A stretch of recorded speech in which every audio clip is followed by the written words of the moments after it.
So we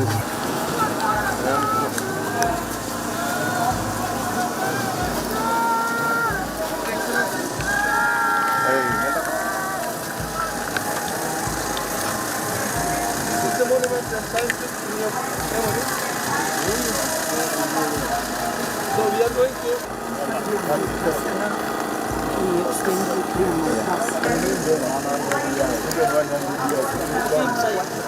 the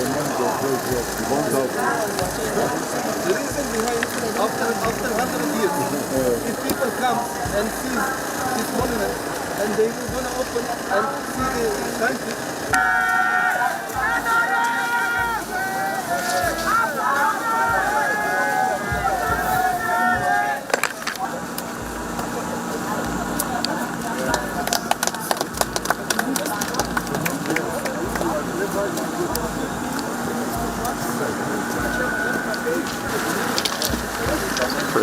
Fred.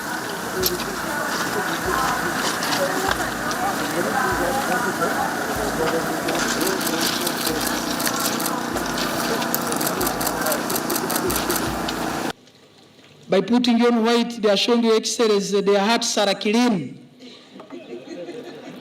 They will jealously regard this project with zero corruption to ensure the project is effected in the estimated time. Thank you very much. Bamba de White, all these people behind, they are waiting to hear from you. May I invite the area MP?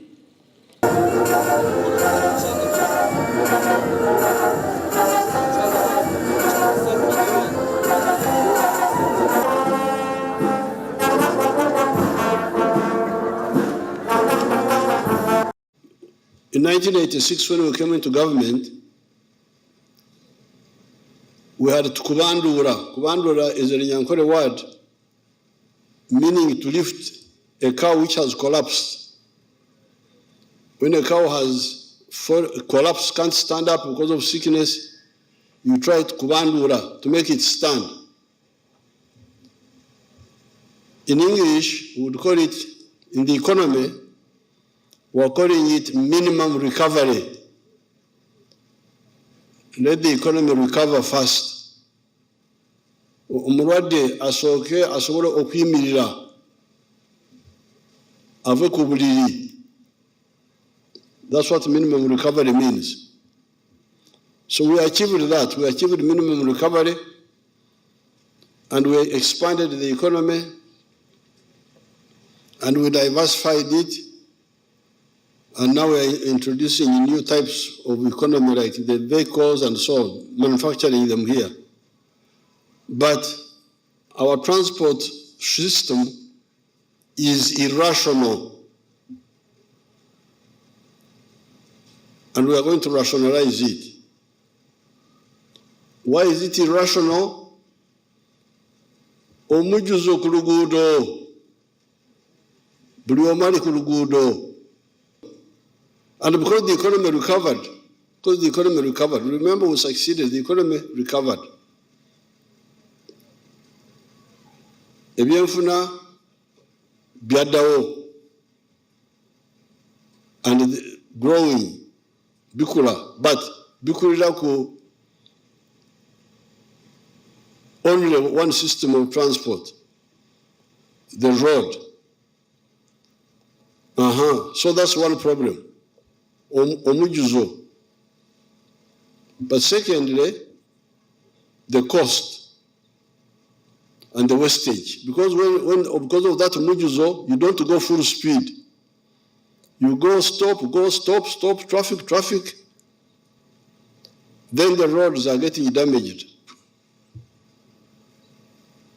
quickly because of the too much traffic. So therefore, Yeturaga, where we are going,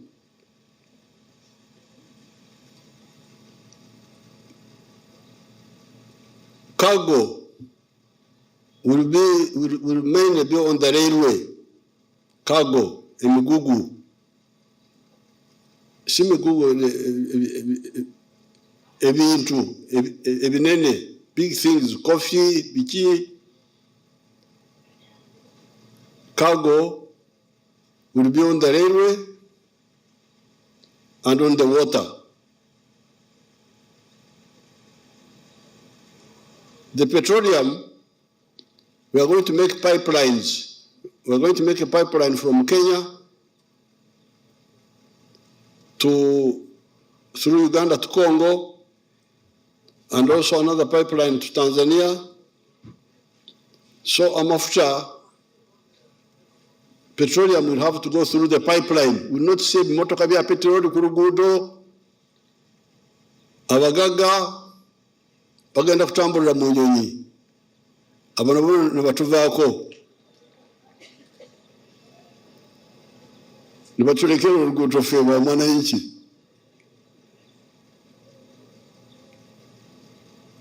So therefore, even the tourists, we are constructing airports near the national parks.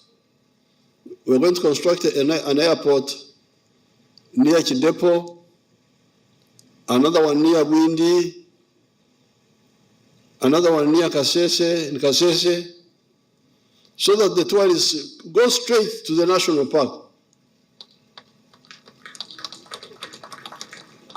So you can see the rationality now. So this is part of the, now that the economy has recovered and is growing, it is high time to remove all these irrationalities. But it will also, the railway system is cheaper than the road everywhere in the world. Guno mujuzo gwa boda biki ebyo nabyo, time will come, because now, like in Kampala we introduced a passenger train from Narukorongo to Nama. Oh, ekiri eyo banange. The people have got liberated from the border bona bajude mu ku railway, in order for the economy for the businesses to grow. If you get cheap transport like we are struggling now, you get cheap electricity. The salaries of our workers are still not very high. The only remaining cost is the cost of money, of capital. So for the smaller people, we are giving you PDM and Imyoga. Please, this is your money.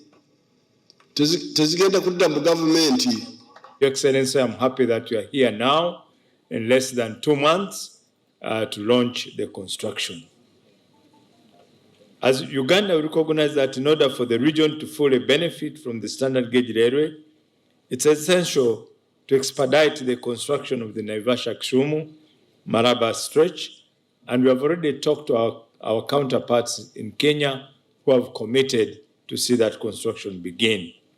The timelines of these two projects have been agreed on between us and Kenya, and so we are sure that there will be seamless connectivity between our two systems. The standard gauge railway will not only advance the agenda of regional integration, but as already you have heard, it will highly lower the transportation costs, leading to the reduction in the overall expenditure of doing business. Right now, on road, we spend, or the traders, the transporters, spend about $3,200 to $3,500 per container of 20 feet. With the standard gauge, we are going to reduce that cost to $1,600 to $1,700. And I think that's good news in the ears of the traders. That reduction definitely will be translated in the reduction of the costs of doing business, but also of the goods on the shelves. As you all know, we are increasing our export by far.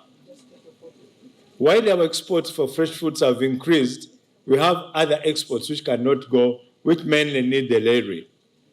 You heard the President's commitment that we are going to export close to 12 million bags of coffee. If we don't develop such an infrastructure, it will be a dream. How will we be able to export all that much coffee with relying on poor transport means? So it's important that we have these systems in place. Today, we are laying the foundation for a future of increased connectivity, economic growth, and prosperity in Uganda. For a country positioned as a growing hub in East Africa, this railway project is more than just a transportation initiative. It will create tens of thousands of jobs during and after its construction. It will boost industries, improve supply chains, and make Uganda more competitive in global markets. Therefore, we are more than happy to be part of Uganda's journey towards welfare and prosperity.